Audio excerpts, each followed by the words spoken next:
Hey, what's up, guys? I know that I've talked a little bit about this before, but I kind of wanted to talk about this again. So if you're interested at all in researching baseball history while you're doing your replay, one source you really should consider is the Sporting News. The best way to get to the Sporting News, of course, is through the only website that archives the Sporting News, which is Paper of Record. Now, the easiest way to get to Paper of Record, as I've learned, is to go through the Sabre membership page. In theory, you can buy a subscription straight from Paper of Record, but when I last tried that a couple of years ago, it didn't quite work.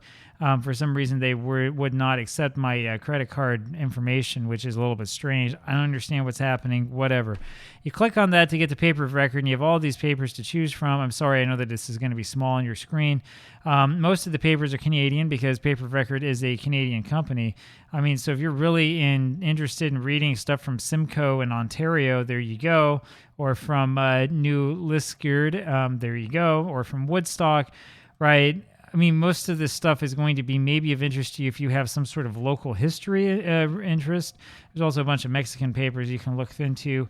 Not too much in terms of American newspapers, with one major exception. That would be the Sporting News, with just under 200,000 pages scanned. So when you're searching through the Sporting News, there's some things that you should know about doing this, right? You can use this search for box if there is a specific text string that you want, but just be aware that not all of the text is going to be machine readable, especially for old issues of the Sporting News. So I'll show you sort of what I would normally look for. So let's say we want to look up, I don't know, 1902 sounds pretty good. We want to look up something in June. What I would usually do if I don't know the date that I'm looking at is I would just leave it like this. So it says start date June 1st, 1902, date range, 5 years, doesn't really matter. Now, I don't remember exactly what the...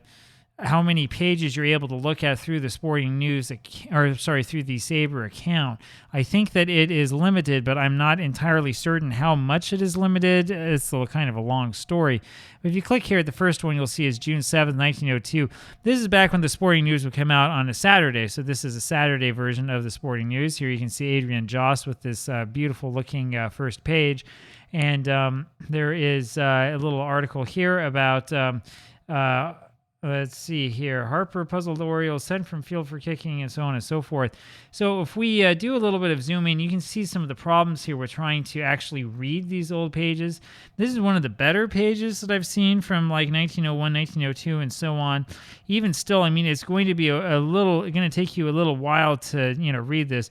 Umpire Carather's decision that Robbie had caught him napping at first caused Harper to talk back, and he was sent to... I'm not quite sure what this says. And Powell is sent to the bench, and Powell officiated in the ninth, blanking the home team, right? There you go. Score St. Louis 6, Baltimore 2. This is part of the problem that you have, right? Is that, the quality of the text here and the quality of what's going on is not really all that great. What I usually do for these, this is based on my own old habits, is I will download them one by one. So I go and click on this download button, and then I'll save it as page 1. And then I'll go over here to the next page, save the next one as page 2, and so on. And then afterwards, I will put them all together to have my own personal copy of this paper. That way I don't have to go back and use up another one of the views that I happen to have. And that way I've found that when I look at the whole thing, like as a PDF one by one, it can be a little bit easier to sort of figure out what things say and what exactly is going on. Now, this part right here is the more famous part, as we can see here on page 2. This is where you get all the box scores. People have complained about this for years and years. There was this idea among people who play APBA and other games that we could just use the Sporting News box scores to see who started what. But as you can see, the quality of the printing is so poor that it would be very, very difficult for you to figure out exactly what some of these names are. I mean, for Boston, this is Doherty. This is, I don't know, Collins. I mean, I can't read it, right? You just can't read what it says. And that's one of the problems. No matter how much you zoom in, you're going to have a hard time reading it. So this is of sort of questionable quality. This is one of the reasons why, if you're doing a serious project with the like Dead Ball era, I would really recommend, instead of just trying to rely on the Sporting News, you can use the Sporting News, but also go over and take a look at the Sporting Life archives, where it's going to be a lot easier. And then what you really want to do in combination with this is you want to also look at the local newspapers as much as you possibly can. You will find that there are some newspapers that have been scanned with microfiche, microfilm, and so on back in the old days that are of much higher quality than this and that are actually legible. In particular, I would tell you to look out for the Chicago Tribune, which tends to be really legible. New York Times, of course, you can use the Proquest New York Times archives. Some of the really old ones, like from this era, are also on newspapers.com, so you can look into that. You also probably want to look into, for if it's right around like 1900, 1901, 1902, look at the Cincinnati Enquirer, though those are not always legible. You want to look at probably St. Louis Post-Dispatch, although for some of these seasons there's not really good coverage, so you have to sort of take it, bit by bit. And then if you're talking about a really good paper as well, you really want to look into the New York Sun, when the New York Sun was still around, and the Washington Evening Star. Those are the papers that are going to be best for you in terms of good coverage, in terms of interesting coverage. Now, there is stuff here in the Sporting News that's interesting. For example, stands too small. Crowd invaded the field at Denver on Decoration Day with more than 3,000. The largest crowd by more than 3,000 ever attended a ball game in Denver. Was that which gathered in the stands yesterday to witness two games played between the Denver and Milwaukee clubs. They're saying around 10,159. I think that's a 10, right? Now, what you can do with this kind of information when you look at it is you can go back and you can say, okay, well, I have a little bit of information here about, this interesting story. I'll go take a look at Denver newspapers from Decoration Day, figure out what day that is in June 1902. And maybe you can get like a better idea from that as to exactly what it is that happened and kind of move on from there. Another thing I want to show you, so we've talked a lot about the Sporting News before. You want to look here at the size of these ads just in general. Remember, we've been talking a lot about the national pastime and the original ad. Look at all of these advertisements here in 1902, right? I mean, there's just tons and tons of these.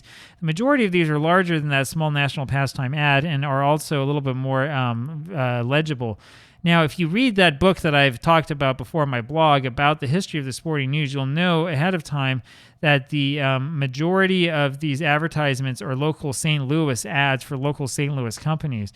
And so when it talks about, like, get the train ticket over to Colorado, Utah, and the Pacific Coast, that is from Missouri. That's not going to be from, like, New York.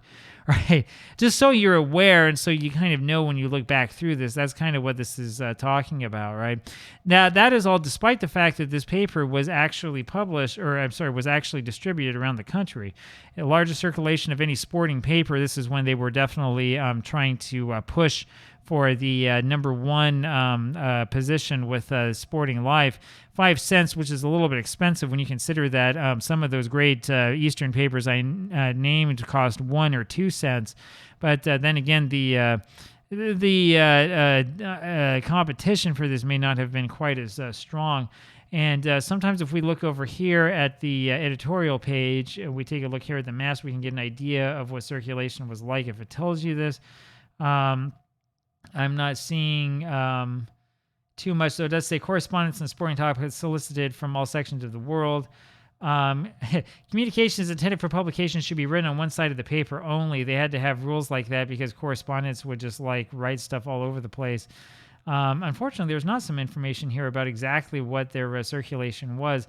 I do know that if you look around a little bit, you'll find more information on that, but you have to kind of go issue by issue.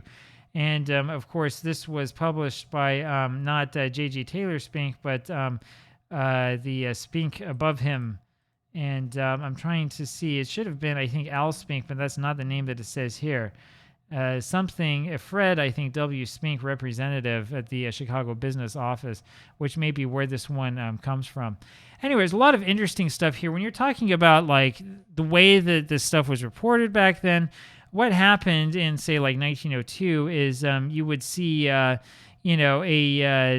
single correspondent usually from each city, and usually that correspondent would cover 2 teams. Sometimes the same correspondent would write the same article or would write 2 different articles, one for each team. Now, the thing is you look through this and you look for a byline, you're not going to find it most of the time. Some of these do have bylines, some of them do not. So this is by Fullerton. We know who that is. It's a famous the journalist who helped break the story of the 1919 White Sox, Hugh Fullerton. So that's kind of interesting to know. It would be nice if we could actually decipher what he wrote.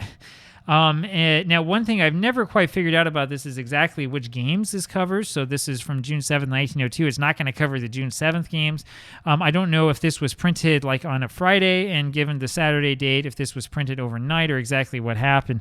I do know that over time the Sporting News moved, and when it shifted to a Thursday publication date, eventually they started to predate these, so they would have the date come out like a week or so in advance of when the issue was actually printed and actually went out, which is a more common thing to see in the magazine and newspaper world. Anyway, there you go. There's a little bit of information about the Sporting News and what it's like. Say, just chose a random 1902.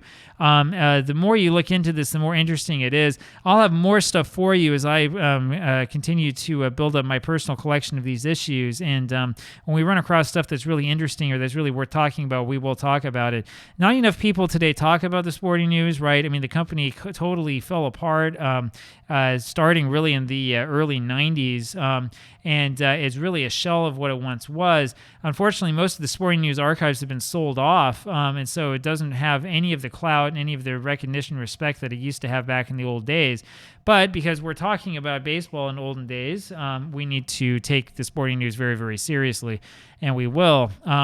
Sporting News did improve a lot from these days, and that we are going to see here in the near future. I'll talk to you later. Bye-bye.